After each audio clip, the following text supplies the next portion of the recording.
దేశంలోనే అతిపెద్ద ప్రజాస్వామ్య దేశమైన భారతదేశంలో పార్లమెంట్ ఎన్నికలు జరుగుతున్న సందర్భంగా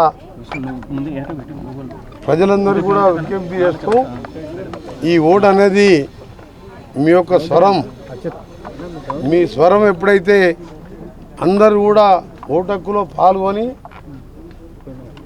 దాదాపుగా ప్రతి ఓటు ఉన్న వాళ్ళు ఓటు హక్కు వినియోగించుకున్నప్పుడే మీ స్వరం గట్టిగా పెరిగి ప్రజాస్వామ్యంలో మీ అందరికీ కూడా న్యాయం జరుగుతుంది.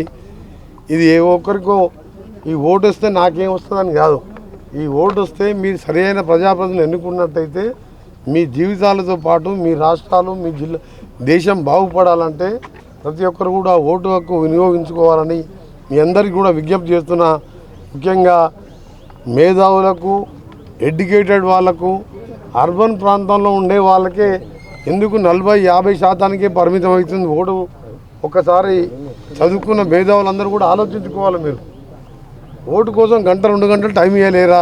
ఈరోజు ఎట్లా సెలవు దినంగా ప్రకటించింది. ఇవాళ అందరికీ కూడా దేశంలో కార్మికులకు కూడా వేతనంతో కూడిన సెలవు ప్రకటించిండు. స్కూళ్ళు నడపొద్దని చెప్పినాం. అన్ని మంది అయినా ప్రైవేట్ ఆఫీసులతో ఓటు వేస్తే మీకు పోయే నష్టం ఏముంది? వచ్చేది లాభమే కదా. మీకు మంచి ప్రజాప్రతినిధులు ఎన్నుకుంటే ఈ దేశం, ఈ రాష్ట్రం, ఈ జిల్లాలు బాగుపడతాయి. కాబట్టి మీ ఓటు మీ స్వరంగా భావించి ఓటు హక్కు వినియోగించుకోవాలని, ముఖ్యంగా నల్గొండ పట్టణం ఎప్పుడు కూడా మాకు 40-50-60% దాటలేదు. ఈసారి కనీసం 80-90% దాటే విధంగా నల్గొండ పట్టణంలోని మేధావులందరికీ విజ్ఞప్తి చేస్తున్నా. మీరు ఏదో విధంగా మీరు వచ్చి కష్టం అనుకోకుండా, దేవుని దేవన వాతావరణం కూడా చల్లబడ్డది కాబట్టి 90% పైన నల్గొండ పట్టణంలో ఓటింగ్ పెరగాలని మీ అందరినీ కూడా చేతులెత్తి విజ్ఞప్తి చేస్తూ, మీకు నచ్చిన వారికి ఓటేయండి.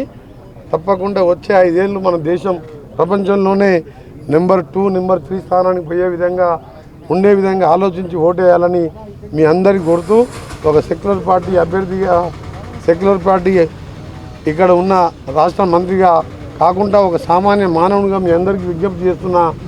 మంచి వాళ్ళకు ఓటేసి, మీ ఇష్టం ఉన్న వాళ్ళకు ఓటేసి ఓటింగ్ శాతాన్ని పెంచండి.